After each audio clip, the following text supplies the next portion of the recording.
He is an iconic figure in the field of pharma profession, particularly pharmacy education, with rare blend of academic excellence, entrepreneurship, organizational management skills, leadership qualities, and above all, an everlasting enthusiasm to serve the field of pharmacy and pharmacy education. He is having more than 30 years of rich experience in the fields of teaching, research, and administration, and is currently working as director of Vikas Institute of Pharmaceutical Sciences, Rajahmundry, AP.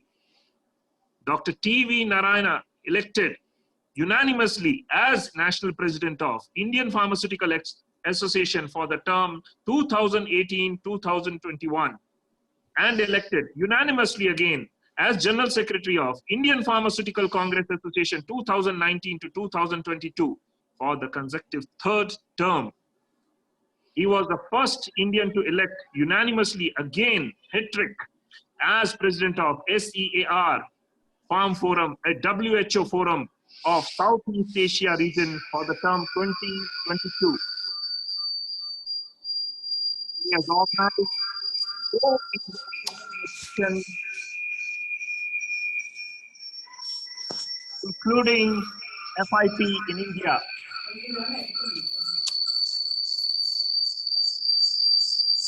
Some echo with the,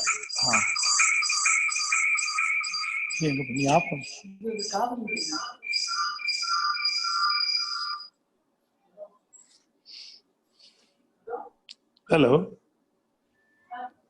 Yes, sir, it's okay.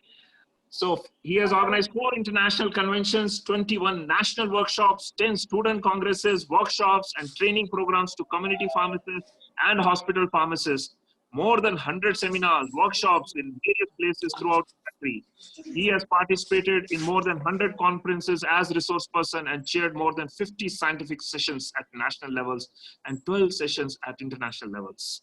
Dr. Narayana efforts have shown in the field of pharmacy education. He has brought several changes, several accolades and laurels, making him the natural choice for making awards and honors.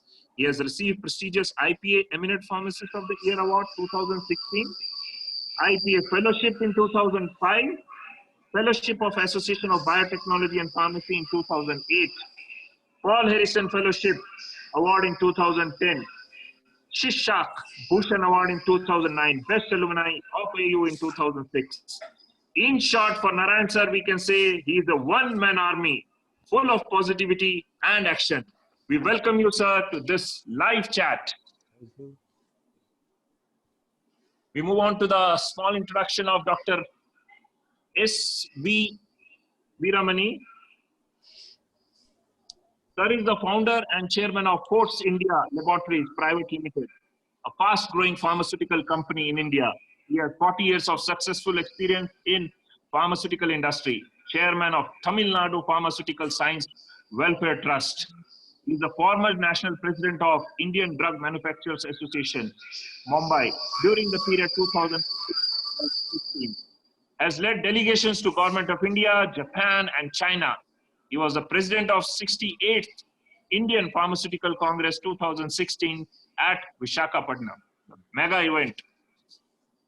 He has got many awards: Industry Crusader Award, IPA Fellowship Award, B.V. Patel Memorial Award, Lifetime Achievement, and many more awards. So the list is endless. So I have to just cut it short. His organization, Fortis, has won several awards again. Obviously, with a leader like Veeramani sir, it has to win many awards. Quality Excellence Award, 10 times. The Healers Award, many times. Outstanding Export Performance Award, 3 times. He's not only an industry man, he's a very good social worker, district advisor, vocational service of Rotary International District 3232 for the year 2018-19. Major donor to Rotary Foundation with a contribution, please listen friends, with a contribution of more than $100,000 to Rotary. Wow. Rotary Fortis Medical Center, a joint ongoing project of Fortis with Rotary Club. And sir, in short, I would like to say about you is that you are a blend of humility and talent. Most approachable at all times. His pleasant smile makes things look simple and achievable. Dr. Veeramani for you. Thank you. Thank you. So now thank you, sir.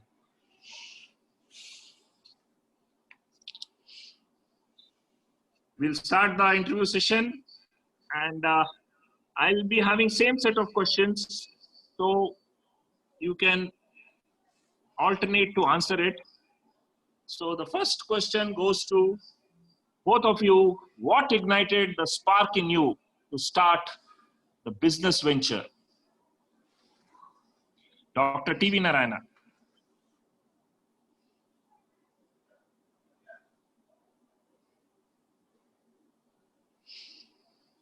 Dr. T.V. Narayana, this question is for you.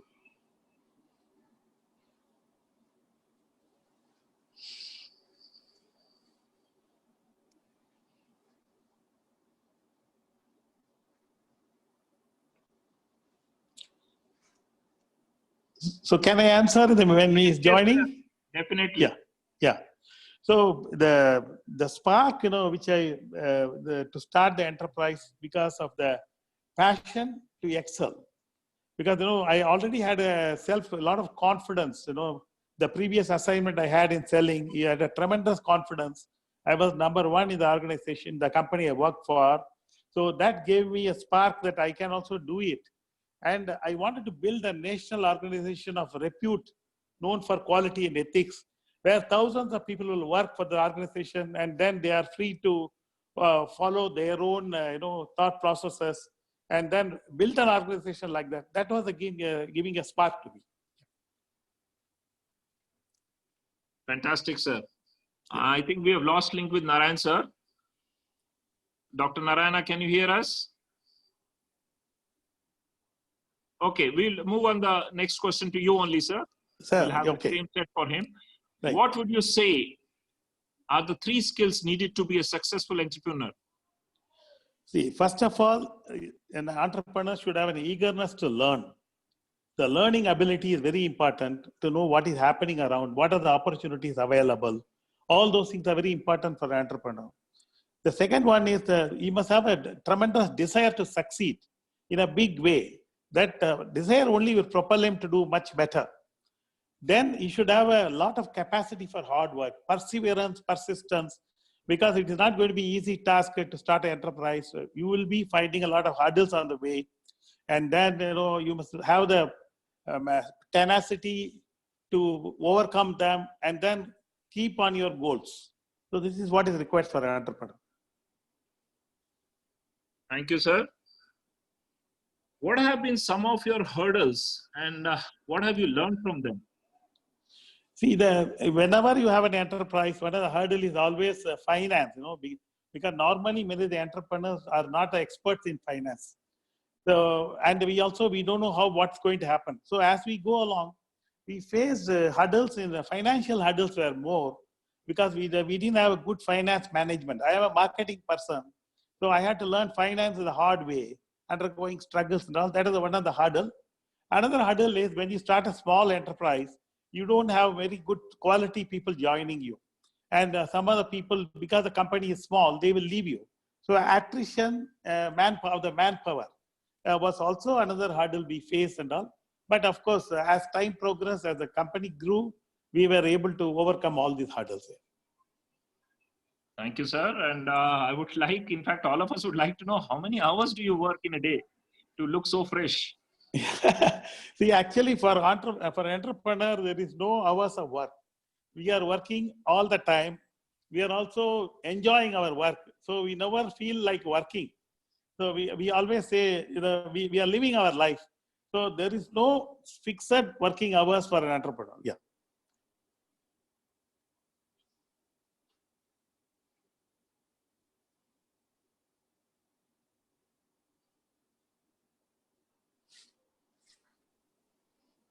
The link is getting disconnected, maybe of the weather conditions. Yeah. Okay. You were already a successful CEO of a renowned company. So what motivated you to start your own company? So when you are actually working for another organization, you are guided by those organizations' values and beliefs. So, but when you start an enterprise, you are your own master. You are able to create your own world.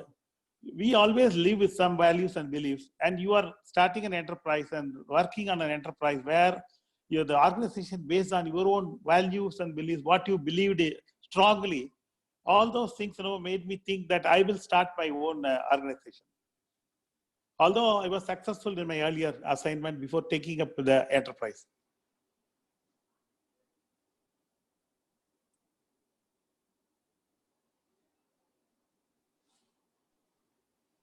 Sir, am I audible to you? Yeah, no problem. I hope I am also audible to you. Yeah, you are audible. I don't know, some rain here maybe. Sir, another question for you too. What do you most attribute your success? Of course, I would say that I have a discerning mind. They say in Gayatri Mantra, we must always have an intellect which is a discerning intellect to know what is right or wrong and all. I think God has given me a discerning mind and also the emotional maturity to accept things and then go by that. Also, I have tremendous flexibility, undergo change. Now, today in the COVID time, so many things are happening. The new normal is happening and all. All the time, we have to be flexible to undergo change. Of course, there will be no change with respect to our value system. Then, of course, the capacity to face challenges, the persistence and perseverance to achieve our goal. All these things have been, I think, helped me to give a success. I think Narayana sir is back. There was some disconnectivity. Okay. Narayana sir, are you there? Yeah, I am there. Great, great. The power has gone. There is some problem with the connectivity. Yeah. No, Prasid. Always welcome to have you back, sir. So we were just discussing with Veeramani sir. So a few questions for you. Okay. What ignited the spark in you, sir, to start this business venture, this institute? Okay. First of all, I am happy to share this webinar with Veeramani sir, who is always smiling and encouraging to the youngsters, and I'm very happy to see him and share with him today's webinar. And as you asked me, what is the spark? After completion of my M.Pharm, as usual, like any PG professional, I came to Bangalore for a job, and I joined in a private college, and initially joined as a lecturer. That time the principal was ran away within 1 month of starting the college, because there is no approval for the college and there is no PCA approval and all the problems, and students were on strike. And I am the only alternative M.Pharm candidate available that time. So management decided, you are the principal, and they made me principal within a month time. And that time I was not knowing what are the regulations, what is the strike, what is the approval of Pharmacy Council, and all these things I am not aware, because I am a fresh M.Pharm graduate. And slowly I started looking into all this matter, and I met the officials here, and they guided me properly. And after this, I got some sort of confidence. Okay, all the regulations I am fully aware. And 2 years I worked there as a principal. Then, with working with private management, there will be always some problem. One of my staff had a problem with the management. Then I supported the staff. Then management said, no, you have to support management only. You don't know what is the difficulty in running a college and what are the problems in running a college. Then I said, I can run the college better than you. I told them, I challenged. That challenge I took, it is a spark, and I worked for it. Within 2 years, I am able to start a college at diploma level, that is the SBD Institute of Pharmacy. That was the initiation, because right from the student days, I love to take up the challenges. I took it as a challenge. That itself worked as a spark. And the experience what I gained in the 2 years in establishing a college, in getting the approvals, made my thing easy. So that is the spark, Raman. Sir, great motivational answer you have given for all of us. And you're so frank and open always, sir. It really pleases us. the honesty with you speak, and then how you've talked about private managers, you are you also taking one. So that's something great, sir. What would you say, sir, are the top 3 skills needed to be a successful entrepreneur like you? For the previous, what you told is, first I feel myself as a teacher, then only I feel myself as a management. That is my feeling.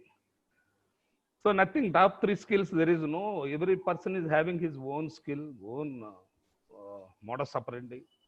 Main thing is a proper planning and commitment towards the project, and also groundwork and survey. I have met so many people before establishing a college, whether it is viable or not viable, or I can run the college, or am I going to be a successful or failure? What is the financial constraint? So main 3 skills is proper planning and commitment, groundwork and survey, and as rightly pointed out by Veeramani sir, confidence to face the challenges. These 3 are the main. Very, very true, sir. And the hurdles, sir, some of the hurdles that you have faced and you have learned from them. Yes, these are the caution. Yeah, initially I faced the major hurdle is local language. Local language and approach to the officials, government officials, and also board of examining the authority officials. And more than this, financial constraints. To establish a institution, initial stages, because I belongs from a below middle class family. I am not a well-to-do family. I am from very small background. I just came here with my degree in hand and with the confidence given by my teachers and my friends. That's all. And the learnings is listening with the authorities, and having good friends, good advisors, and having a senior professionals, teachers who can guide you properly. In my life, I proudly say Professor K. Channaswamy, who is also the president of APTA, he only advised me, he guided me right from my starting days. And he is the person, whenever he comes to Bangalore, he used to give me moral confidence and courage. Yes, you can do it, go ahead. And he used to advise me when there was a difficulties or problems I faced during the establishment of a college. So main licensing is the major uh, criteria, and also learnings. If your motto is genuine, you, the authorities should feel that this fellow is not a cheater. This fellow is not starting this for making a money. Definitely people are here to help. So many people, officials helped me, right from the chairman, our drug controller, and member secretary Karvekar, and VR Patil, and VB Desai. So many people helped me in the initial stages when I am facing a big problem. They properly advised me, guided me. That is the most, what I can say, learnings, what I faced from these hurdles. Correct, sir. So you are carrying out the same legacy by helping others, helping us to grow. That is one big point in you. Because from the days we have made, I think nearly 30 years of association, always Stevie Narayan sir is the same. Most approachable, guiding us always and supporting us. Okay, do this way. So that helps us grow, sir. I think all the participants should learn from this positive attitude. Initially, I faced a lot of problems because I don't have the seniors to guide me, seniors to advise me. That's what I used to insist all the youngsters and even my friends.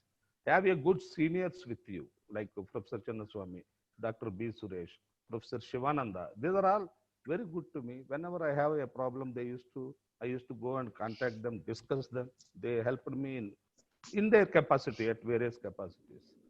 And even government officials, once they should get the confidence, yes, he is a genuine one and he is doing this for a good cause. So he is not going to cheat. He is not going to put us in problems. Definitely officials will help. That's what I learned from these ideals. Another good thing for us to learn that we must acknowledge, no matter how big we grow, but we must acknowledge for the people who has helped us to come to this level. Yes. Thank you, sir. Wonderful answer. Sir, I would like to know actually, in fact, all of us, how many hours you work in a day? Because whenever we see the phone, you're online, you're working, and even at 12, 3, 4, please tell us your secret of your In, freshness. And initially, I used to work for 12 to 15 hours, oh, starting days of my career. yes, When the sir. construction was going on, we have to travel because that time we are not affordable to go by flights. We used to take a four-wheeler or go by train and traveling and all these things. We used to struggle in initial stages. And afterwards, after establishing all the institutions, I am able to spare only 3 hours to the institution. Professional work is taking nearly 6 to 7 hours. So now average working hours has come down to 10 hours now. Yeah, but your travel is also there, Yeah, sir. And traveling is more. listening, Yes. listening with all the people at all levels, that is something commendable. Sir, to whom do you attribute? Single out a person to whom you attribute your success. Professor Chinnaswamy.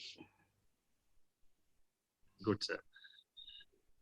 Viramani, sir, how about you? Yeah, I have 2 or 3 people like that. You know, when I was working as a marketing person, I had a area manager. My name Mr. M.S. Raghavan, who was like a mentor for me, a Guruji for me. And then when I started my enterprise, of course, as I became a part of Indian Drug Manufacturers Association, I had several other manufacturers, but I can just point out on Dr. Mr. N.H. Israni. You know, he's the chairman of Blue Cross Laboratories. He's one of my mentors. Fantastic. Sir, again, the question to you, what do you think is the major difference between being an entrepreneur and working for someone else? So if you are working for a enterprise, definitely, you know, you don't have a freedom, you know, freedom to do whatever you wanted to do. There is not enough freedom. So when you are having your own enterprise, you have all the freedom to experiment, to do things which you always wanted to do. That's the best thing that's happening in a entrepreneur. So what we do is, whenever we have employees, we are started. Making the employees feel like an entrepreneur. In my company, every employee is like an entrepreneur. He has got a full freedom to do an Excel. Great, sir. And now again, a question to both of you, Dr. T.V. Narayana and Dr. Veena Maranji. As a person and as an entrepreneur, what is the difference? I think Narayana can take the first. See, as a person, it is my individual. Whatever the development, all these things are my individual. As a professional, being a president of Indian Pharmaceutical Association, I am representing a national professional body.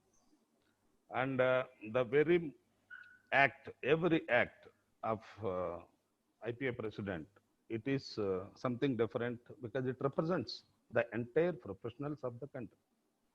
And as an individual, I have my own freedom, as Veramani sir told, rightly pointed out, because being an employer and entrepreneur, I always used to tell the students wherever I go, be job providers instead of job seekers. That's what I used to advise the students wherever I go. And I'm very happy that more than 200 families are working with me. And that gives me some sort of satisfaction. And moreover, the students who completed from our institution, they were well settled in industries in India, and even some were settled in abroad. And that is being a entrepreneur or being an institutional chairman, it gives me immense satisfaction by seeing the students' success. That's what I feel satisfaction in that success. Truly said, sir. You are totally right for all the students who meet you. And Abhiramani, sir, your Yeah. See, as a person, all of you know me as a very humble, simple, and humane person. I believe in human relations, being a good human being. And as an entrepreneur, a professional, I always am on the quest of exploring opportunities. I'm devising a plan of action to tap these opportunities and all. And also, I'm a good planner. I make a meticulous planning, people who know me well. And then once I make a plan, I go after the goals with a single-minded determination to succeed. So I have I always want to be the best. Good. Well said. Sir, what was the mission at the outset? Has it changed during the course of time in any? Can you repeat? I am not audible. Yeah. Sir, what was your mission at the outset? Has it changed during the course of time in any way? So, with me, Yeah. no, as per the institutional level, the growth, everything, it has gone as per the mission, whatever I have in my mind and all. But to expansion, to the big university status or big, what you call, venture, what you call, I could not do it because of the policies of the government in the admission and also financial constraints. And the education system in the initial stages, 30 years back, 20 years back, it is something different. Now, present, something is different. And so many colleges have come. Unless you maintain the quality, and it is very difficult to survive at the present highly competitive profession. Because when I started the institution, hardly there are 300 institutions. Now, if you see, there are 4,500 institutions in our country. Those days, students used to come from Gujarat, students used to come from UP, students used to come from Kerala. So there is a good financial mobilization from the students, and there is a good opportunity for us to expand our institution and develop. But now that was the because of that I could not do. I want to elevate my this thing to university status. I could not do. That was the only lacuna from my mission. Thank you for another honest answer. Veeramani, sir? Yeah. See, initially, when we started the company, our mission was to develop a national organization known for quality and ethics. And Fourth India, and you will find the name India. First, when I started, I call it as Fourth India because the India was that I will become a national company. But now, as time progressed, now I have a quest for going for international. The national organization, the mission is becoming an international organization, but the basic founding values have not changed for the company. The quest for quality, ethics, and all those right dealings, all those things are remaining with us. Otherwise, from national to international is a mission change. It has happened now. Great, sir. With our wishes, you'll go. Yeah, thank you. Narayan, sir, for you, IPCA secretary and successful individual in all respects. Yeah, IPA only promoted me to become secretary of Indian Pharmaceutical Congress Association, and because of the honesty and sincerity, the way I worked with the affiliating associations, because IPCA is a federation of APTI, IPGA, IHPA, and AIDCOC. And earlier there used to be some differences of opinion among us, the federating associations. First, as soon as I took the charge, I removed the differences, and the way I move with all the federating associations, everything. Now we are working as a friendly, helping each other. That's what I brought the change in the IPCA structure. And as a success of IPCA secretary, again, here, Veeramani sir is sitting here, 68th IPC in Visakhapatnam in 2016. That is one of the best IPC.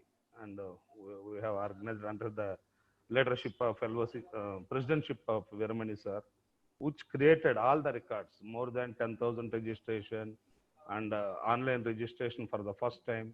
And also food counters were, experiment was given. And so many reforms we brought in the conduct of IPC. And moreover, we could have saved, we have saved around 2.5 crore during that IPC.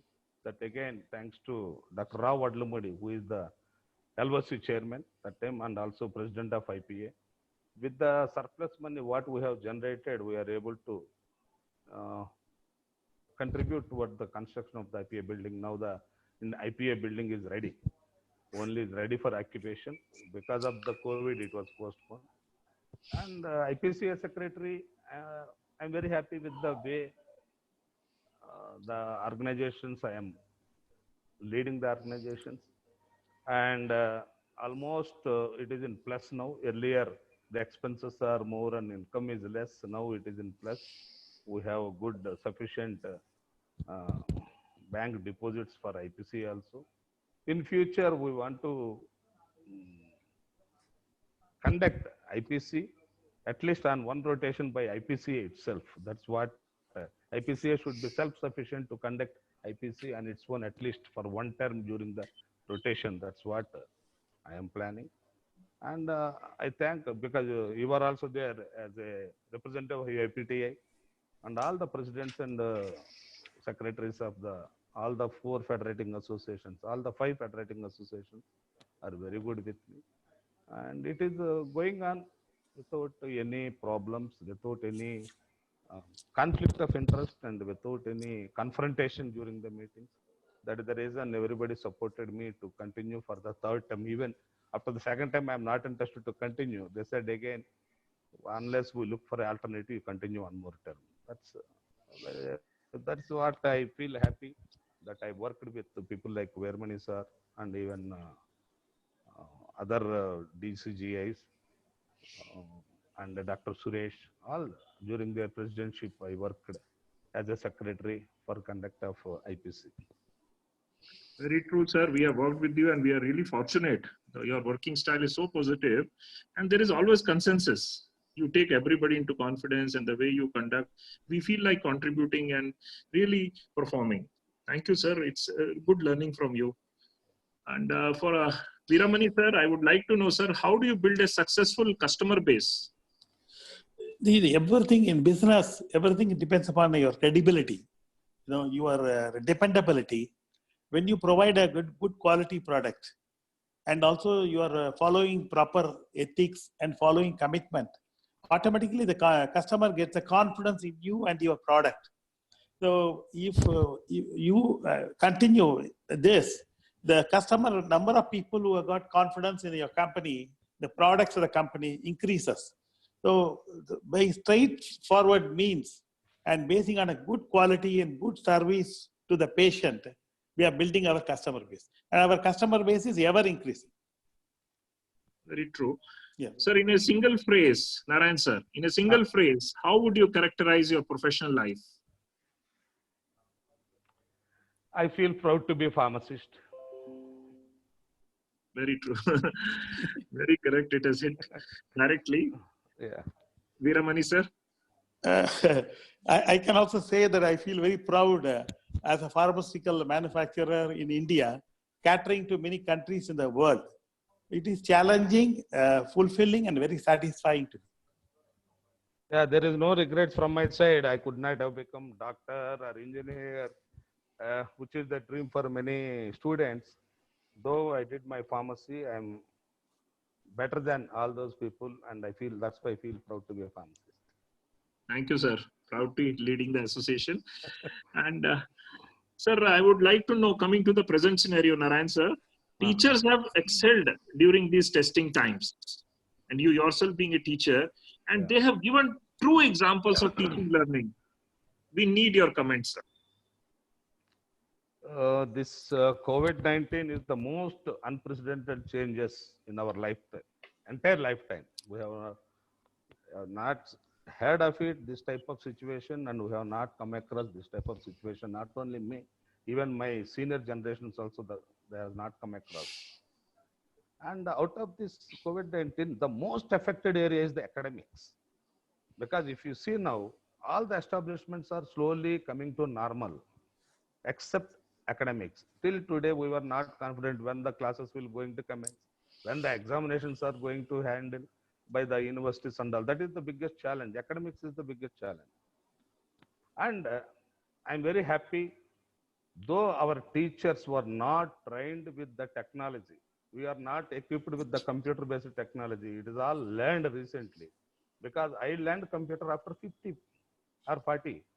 The senior teachers, the junior teachers may be having experience of handling the technology, but the seniors, even I am happy to see even the teachers after 65 years, They are become so well versed with the computer nowadays, with the technology. So the teachers work so hard to acquaint with the technology available and giving their best to the students, because the teachers responded remarkably during this COVID-19. I proudly say this is the one of the area, and also they continue to engage the students continuously. They continue to engage the students continuously, and I feel forced experimentation yielded a good outcome result. That's what I feel.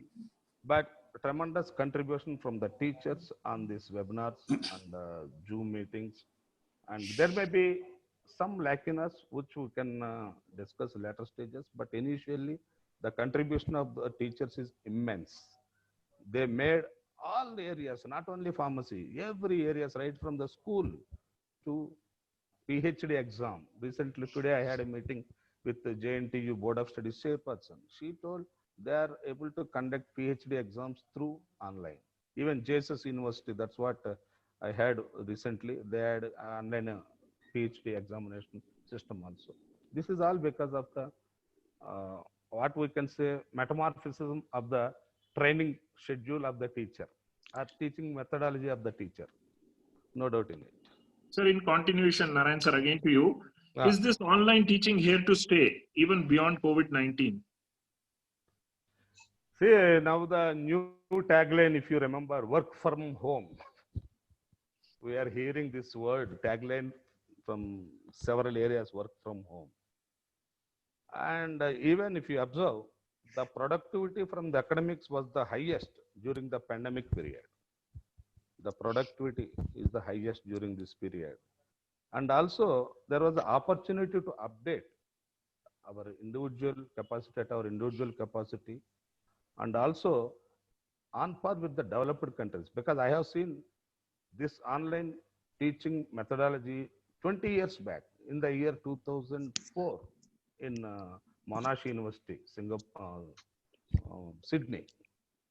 How they are using, adapting this the new methods and new technology, because this, though the pandemic period is over, we are going to accommodate some online things and also with the regular teaching. That's what going to happen.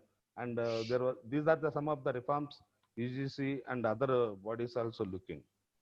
And this system, we can use the technology transfer and also innovative teaching methodologies of the developed countries, how they are adapting their technology. You can have a networking facility with the international teachers. Recently, in the so many webinars organized, I have seen international experts on webinars. And when I asked some question, are you going to share the technology what you are adapting? They were very ready to give it.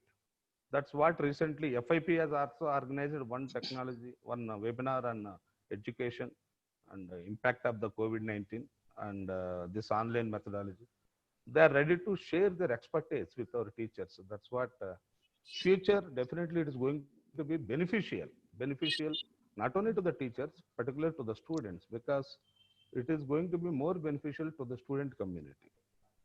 Because now COVID-19 students community is very much benefited because of there is no exam, only online exam. Even they are trying to abolish the examinations also. Today, government of Telangana has announced the final examination result will be declared based on the assessment of the internal examination. So that is happening now. So this is the different situation. Our teachers are going to be trained now, having a good network connection with international teachers and update themselves, develop themselves. That's what it is going to be beneficial. And future also definitely some percentage of training will be assigned or allotted for online also. That's what I'm expecting. Correctly, sir. Ramanji, can I also answer on Yes, yes, sir. You although have I'm not to a teacher. Yeah, not only teacher, other professionals also. You No, need as to a tell us teacher, how they have adapted to the situation. Yeah, first I would like to pay my respects to the teacher because teachers are symbolizing the Ma Saraswati. Yeah. Saraswati is a seat of knowledge. Today is an era of knowledge. Knowledge is power. And as a teacher, you are actually imparting knowledge to the students and empowering them. More so in pharmacy teachers, because you are building a pharmacies of the nation and the world through your teaching and all this thing. Now, definitely our pranam to all the teachers here who are in this group now. And what I say that during the COVID times, the people are having at home, they were doing nothing and all this thing. But teachers could not rest. Although they had to prepare, they have to be busy preparing the courses for online and all, and conducting the online programs, and also they were busy all the time.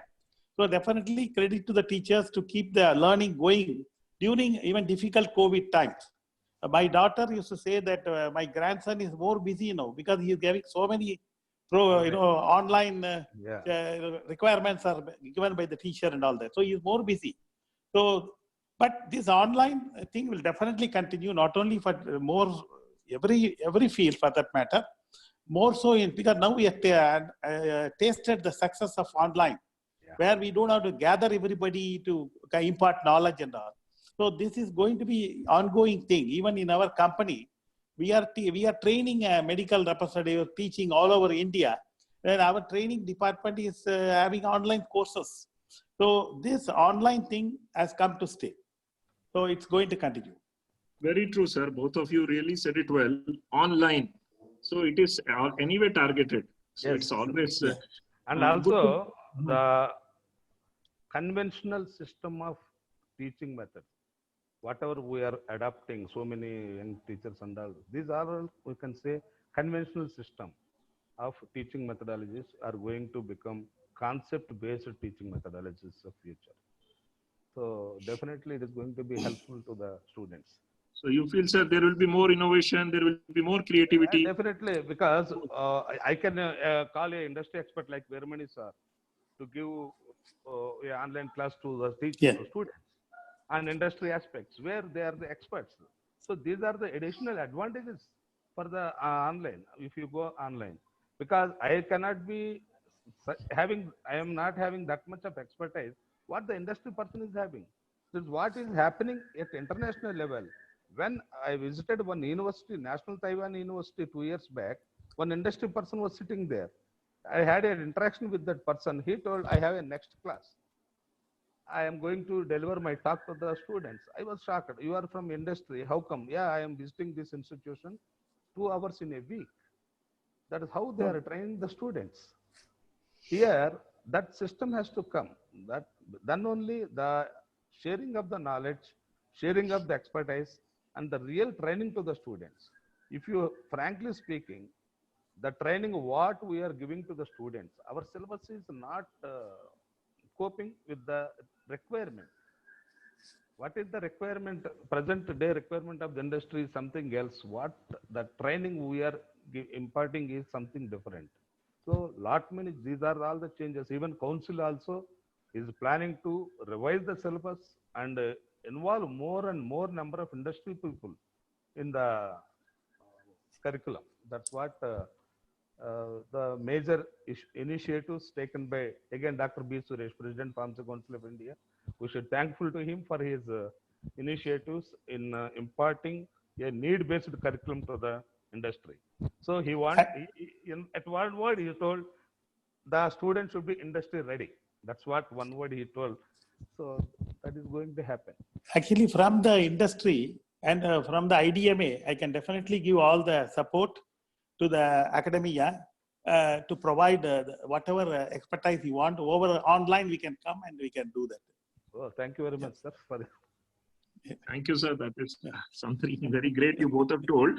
Sir, I would like to know from both of you, what do you feel is the future of the profession? Because with the India being called as pharmacy of the world, where are we heading, both in terms of academy, industry, clinicals? Are we still growing further, or you feel yes? Now, one thing I will tell you, Raman, whatever the way we feel that India is the pharmacy of the world and all the slogans and all, we were not recognized by our own people. That's what I told even in my last one meeting also. During this COVID-19, even pharmacists are working as COVID warriors. Even 15 of my students are working in Rajahmundry Government Hospital, in quarantine hospital as a medical officer. And 4 pharmacists died recently. 2 people from Bengal died, 4 people from Maharashtra died. And more than 12 lakh pharmacists we worked during COVID period. If you take overall doctors, not even 8 lakhs, overall nurses around 10 lakhs or 11 lakhs, pharmacists with 12 lakhs pharmacists worked during this period, but no minister or no chief minister or even prime minister not uttered the word of pharmacist. They told doctors, nurses, sanitary workers. That's all. And I have given a strong representation from IPA. These are the services rendered by the pharmacist. And fortunately, Nitin Gadkari has sent his greetings to all the pharmacists who are working during this COVID-19. And now I am not sure. Somebody told me in the last meeting, Modi also used the word pharmacist. They also helped the people.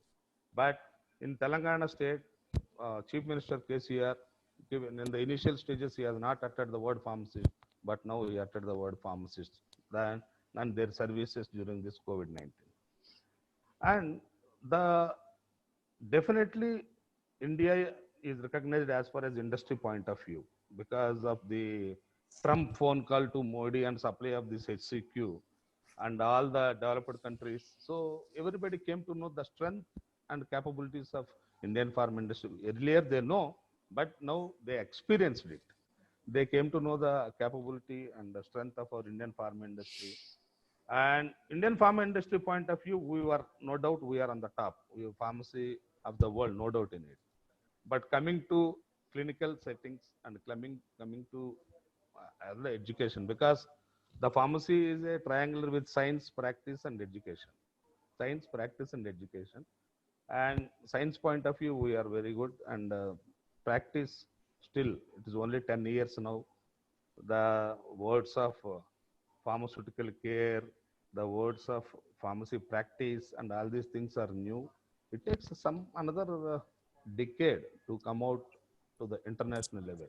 Because I have seen the pharmacist and the responsibility of the pharmacist and the image built up by the pharmacist in developed countries, in US, Australia, in UK, and all these areas, the image built by the pharmacist is immense.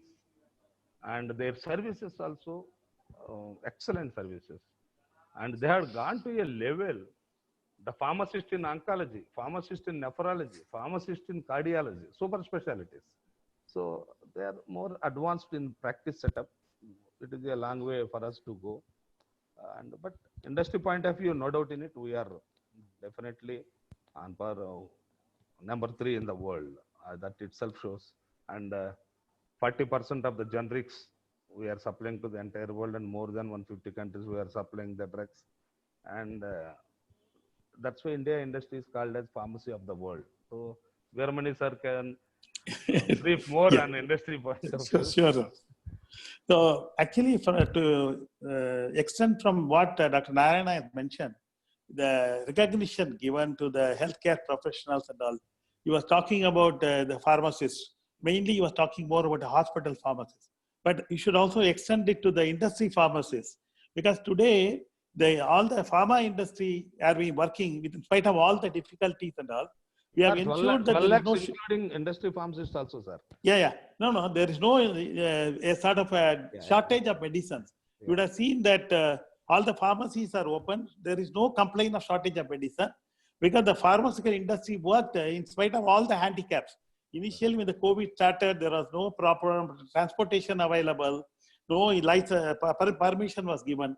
But with all that, we started the permission, and then all the workers are also under risk of COVID. But they all came. We took all the safeguards, and we have ensured that there's an uninterrupted supply of medicines, not only to India, to all over the world. So I think the government also should recognize the pharmaceutical industry as a part of the healthcare. Of course, they are started giving a lot of importance now, and now apart from the hydroxychloroquine and the paracetamol, the one good thing that has happened, there is a tremendous confidence in the world about the drugs of the pharmaceuticals from India. I can tell you that we have got more orders now. Even my company has got enough orders to go for the next 6 months. So the things, I'm surprised that increased number of orders are now pouring in to the pharmaceutical industry. So I can say that future is very bright for the pharmaceutical industry. And another thing is that today, many of the industries are forecasting a negative growth, a decline. But pharmaceutical industry is progressing, and we are aspiring to grow at double digits now. The sense, Indian pharma exports, all the entire exports of India declined in the month of March, April, but Indian pharma exports at least grew by 0.5% to start with. But now the factories are all open, 2 shifts, 3 shifts, they are working and all. I'm sure now the Pharmaxil and all, they are aspiring to go for a 10% growth, which is what they had done last time also. So I think as time progresses, the confidence in India as a pharmacy of the world and the provider of pharmaceuticals of the world is increasing. And I can say that for the future, for the industry, pharmaceutical industry it's very bright. And of course, this will definitely have reflection on all other facets of pharmacy. Clinical pharmacy also will get off because, apart from manufacturing, the extension is research and clinical practices are going to also go up. I think future is bright. Yeah, sir, this is one of the best example of this COVID-19 pandemic. Yeah. This reason, see, the number of hospitalizations reduced, Yeah. the mortality rate also reduced and compared with the regular. So these are chances of hospital acquired deaths. Yeah. And acquired infections, hospital acquired infections. Now Yeah. the role of pharmacist also, this is the right time for us as a pharmacist to prove ourselves. No need to go to hospital for a simple reason and no need to invade. That's what COVID-19 helped the pharmacist also, recognizing the services of pharmacists. Now all the pharmacists are in full rush everywhere, as emergency service. They are doing excellent service. And another, Raman, can I add one thing? Please. About the industry and academy, about advice to our teachers. What I advise to the teachers is, in the developed countries, the actual research starts at the university and institution level, not at the industry R&D center. The actual original research starts at the institution level. Even if you take this COVID-19 research in UK, Italy and all, it is the tests were being held at Oxford University and some universities, university hospital. So our teachers should train our students about this, how to patenting, innovation, selling ideas, and all these things. We should train them. It was there in the developed countries, but not there in our curriculum and in our country. It is not practiced. We should train them. That IIMs, they are following the same model. That's why as soon as he completes, he will be hired by one of the major companies with big emoluments. That's what I advise the teachers. And also one program called Lectopy, that is named by Monash University. The online lectures were kept on the website. The students who are absent, they can go to that chapter and they can go and hear that lecture also. That's the program they call Lectopy. So our teachers, we should update ourselves, no doubt in it, because we should feel that lifelong learner. That is one of the what we say FIP, 8-star pharmacist. Like we should be a lifelong learner. Now I am very happy to see Dr. Nagavi, who is contributed immensely to APT and all. He is giving excellent training to the young teachers, to the students, with the center, with the help of a HESDAR center in Mysore. And he is giving training on quality systems. I attended 2 programs. So like this, our teachers should equip themselves, make use of the facility. And APTA is wonderfully organizing so many programs I have seen during this COVID-19 and attend regularly. That's what for the young teachers now I am telling. Senior teachers are attending out of their interest and passion. But I want the young teachers to inculcate this habit of lifelong learning. That's what I want to suggest the young teachers. Thank you. Thank you for your valuable words. I have a question. What do you advise the teachers and the professionals who want to venture now, and learning so many things? Can they utilize these skills? Can you repeat? No? We want your advice for teachers and professionals who want to become entrepreneurs. What is Yeah. happening to skills? We want these skills to turn into productivity. These skills to turn into money earning. Because teachers always say we have teaching and learning only. We are not getting other alternate source to earn. Can we give a platform for them? Yeah, we can. It's all depend upon the individual capacity. Because first we should have that burning desire. Because after getting the job, I have seen so many teachers. Yeah, I got my job. That is enough. I have seen several teachers. Okay, I am getting this much here, this much here. That's all.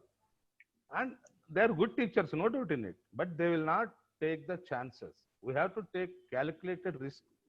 You want to venture, because I basically feel that I am a teacher, but at the same time, if I become an entrepreneur, I can give job to 100 teachers and I can give service to 400 students. That's what I have got so many awards, what you have initially told, but the success of my students is the best award and recognition for me. That's what I feel. So they should have that burning desire, and they should meet the industry experts, because Veermani sir right now, he pointed out, yes, they are ready to give the expertise from the IDMA, and we can think of it. At least 3-4 teachers, can we group and start an industry also? We have to go in that manner. It is not difficult. If you see the growth of Sun Pharma, Dilip Sangvi started his business with 10,000 rupees by pledging her gold, his wife's gold. And the person who issued the license is Dr. Subhash Mandal, who is the drug inspector that time. Till today, he is ADC only. See, where is Dilip Sangvi? He should have that desire in him. That's why we can do it wonders. I advise the teachers. There is no need for disappointment. First of all, frankly speaking, as soon as you join the pharmacy, our seniors or somebody will make us half dead. Why you joined this program? Why you joined this pharmacy? It is a useless force. Like this. There itself, the students are half dead. We should train them, give confidence to the students. Yes, it is one of the best course. And you show the leaders who excelled in our pharmacy, even teachers, great teachers who can see. And it is a great loss to us who lost Harkishan Singh recently during this COVID time, who is a great teacher. So give the examples of these leaders who contributed to the industry. So many senior teachers are advisors to pharma industry. If you know, Priya Pickles, Ruchi Pickle, they are all originated from Andhra University from food analysis lab, if you see the history. So earlier, so many teachers used to work as advisors to the industry. Even our teachers also can go to that extent, provided you update yourself. Truly said, sir. Veeramani sir, you'd like to add on? Yeah, certainly. Definitely one should, if you want to become an entrepreneur, you must develop an entrepreneurial mindset. Entrepreneur mindset is one thing which looks into the opportunities available. At the same time, have a plan or a project to work for. Apart from this, they must also learn about finance management. So many of the people who will start enterprise, they are not adequate in finance management. So they must know more about finance management and all. They must also have a team to work with them, or at least when they start an enterprise, they must have a team to work and all. They must be able to carry the team along with them. All these things are required. Apart from that, they must be ready to fight challenges, because initially when you start an enterprise, there will be a problems. You can't foresee. Not that every time there will be a problem, but you can foresee that there can be hurdles. So you must have the persistence. We say persist until you succeed. So the persistence and perseverance is also a part of entrepreneurship. So if you are able to build this, I think you can do. If success is not all difficult, if you plan well and you execute with determination. Sir, thank you, both of you. Now we would like to have something personal because it is very serious. So, first of all, to both of you, we would like to know the meaning of your name. In one, it comes Narayan, which means God. In one, it comes money. Means, Venkatanarayana is god of Lord Venkateswara, and he is our family god. So I kept that name. Veeramani, sir.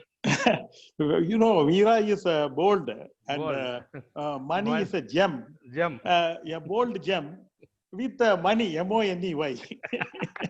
Foreigners, you know, whenever they come, I introduce myself as money. They are able to catch me. Veera money, they don't know. Money means yes, I understand. I remember your name. Sir, coming to the present trend, I would like to ask who is your favorite actress, Noor Fatehi or I am not aware of them. When I am not aware, definitely Veeramani sir also not aware. You are right. I know up to Deepika Padukone. Of course, we have a Nayandara here in Tamil Nadu who is very good. Yeah. Yeah. Great. Sir, your favorite fruit? Veeramani sir is wearing already.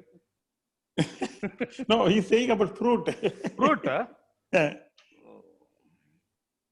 And is Gawa. Mine is banana. Great. Okay. Very important for us all to know, you have more passion for work or more passion to travel? More passion to work. Same with me, more passion to work. I think it's both for you people, what we have observed. Yeah. Because No, travel automatically comes for the work. Narayan sir, traveling so much for work. Travel is incidental. Yes. Yes. Sir, favorite attire as Veeramani? Yeah, I'm already wearing the Modi jacket. Yeah. That is my favorite attire. Narayan sir. Casuals, blue. Yeah, blue is also my color, favorite color. Sir, message for the youngsters. Youngsters, what I suggest them is quote from APT past president Mahesh Burande only. Thinking is the capital. Entrepreneurship is the way. Hard work is the solution. That's what I want to advise the young generation. Always think big, aim big, achieve big. Think big, aim big, achieve big to get the success. That's what I advise the next generation. Veeramani sir. Yeah, I also say that you should dream big, and you must pursue the goals of your dearest dreams in your life. Act with honesty and forthrightness. Honesty gives you a tremendous amount of inner strength to move on, and strive for excellence. Strive for excellence in anything, in everything you do. You must be the best. You strive for it, and if you plan well, success is not at all difficult. Correct. And one more thing, Sure. as pointed out by sir rightly, honesty and sincerity, and no shortcut. There is no Yeah, shortcut right. for success. And also, you should have good friends who can advise you when you are in difficult situation. You should have good friends and seniors whom you can trust or where they can advise you on proper guidance. And more than all these things, confidence to face the challenges. You should have that confidence and courage to face the challenges and accepting the defeat, because defeat is not always. Once the defeat comes means you are achieving something. So accepting the defeat and facing the challenges. That's what I suggest the young generation, because I have seen so many people, a small hiccup in the stream, they are disappointed and disturbed. So many neurological problems and all these cases are because of that. You should not depress. And we have to come out from the tendency. And also we should not have the tendency of always I should win. That is also we have to change. That also you have to change. You have to go with the wind. That's what I advise the generation. I also endorse what Narayana sir has said, particularly, nowadays, many of the youngsters are finding it difficult to face challenges. Yeah. And they lose their heart, they lose their mind and all that. You must know that challenge is, these are all part of life. Every time the up and downs will be there. But we must strive well. So when I say also that when you have to strive to be the best, it is only striving. So, but whether I succeed or fail, my quest for doing the best has to continue all the time. But one day or other, you will emerge as a winner. So the youngsters have to learn to definitely face challenges and accept defeat and then move on. Yeah. And one more, Raman, I'll tell you my experience. I will just quote a simple experience. When I started college in Rajahmundry in the year 2008, Vikas Institute of Pharmaceutical Sciences, the inspectors from AICT came. 3 colleges they inspected. And my college was not given approval because I am shortage of one hall. That is one lecture hall. I am having a big auditorium, everybody knows, but they said auditorium is not there in the regulation. You should have one lecture hall shortage. And the other 2 colleges were given permission for approval. And I never complained with anybody. Okay, I took it as a challenge. Okay, they have not approved this college. Then I made ready all the requirements. I went to Delhi, met the minister directly. I have shown him the videographs and immediately he responded and conducted another inspection. That time he asked me, how come this college is rejected? This college was rejected. Then I said, that time I was not ready. So he was very much impressed with that honesty. Immediately he has sent the team. And one day before the counseling, I got the permission and college was included. Now it is one of the best college in the state of Andhra Pradesh, no doubt. But initially this problem also happened, but I took it as a challenge and I'm able to succeed. That's what I want to advise the young generation. And also I have advised so many M-Pharma professionals. Instead of working under somebody, why you both 2-3 people combine and start a business? Like that, more than 40 colleges started, sir, Vermani, sir, in India. Yeah, very good. Yeah, M-Pharma, 2-3 people, they joined together and they started. That's, I am very happy to see their progress. And Raghavendra Institute, Anantapur, Vagdevi, Gurjala, Vagdevi, Nellore, by Dhanakar Reddy and Sun, and so many colleges, and even Rajahmundry VJS College, and so many in Bangalore. I can name more than 40 colleges in Bangalore. Wow. So that is a good platform for both of us to share our experience. Yeah. It is very good. At least Vermani sir can able to spare his valuable time. No, not at all. I know, sir, how much you are busy and all. But these are all things I like. Yeah. To be with you and with sharing our whatever we learn with others. Something which and one thing is great, sir. With this online, we are becoming more effective. Certainly. Yeah. And compared with earlier, we have become more effective, and even our teachers are becoming more effective because of this online tool. Online. I think we should pursue it. Yeah. Yes. Even after COVID. Yes. Very truly said, sir. It was a session which I should say can be easily termed as Dil Se, because you hard. And this COVID is C, and Corona C, so scare is also with C, and also connect is with C. So this COVID has connected us all more strongly, and we are going to show this one. Yes, you stand nowhere in front of we pharmacists and we Indians, and you are going to go away from here unsuccessful.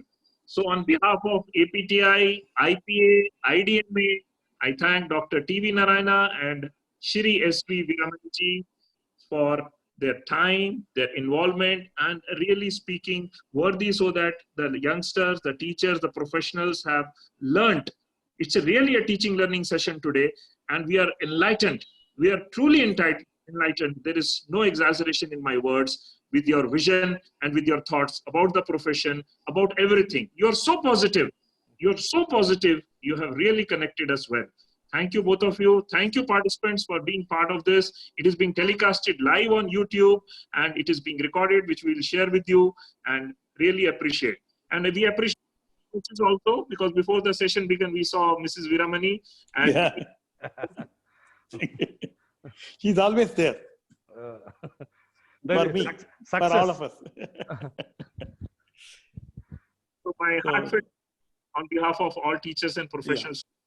Thank you, So sir. thank you, you. Dr. Raman Dang, and all the APTI for organizing such a wonderful session, particularly with Dr. TV Narayan. Thank you, sir. Thank you for sharing. And thank you, Dr. Raman, and all my teacher colleagues for participating in this session. Thank you. Thank you, sir. Have a lovely year ahead. Yeah. Thank you.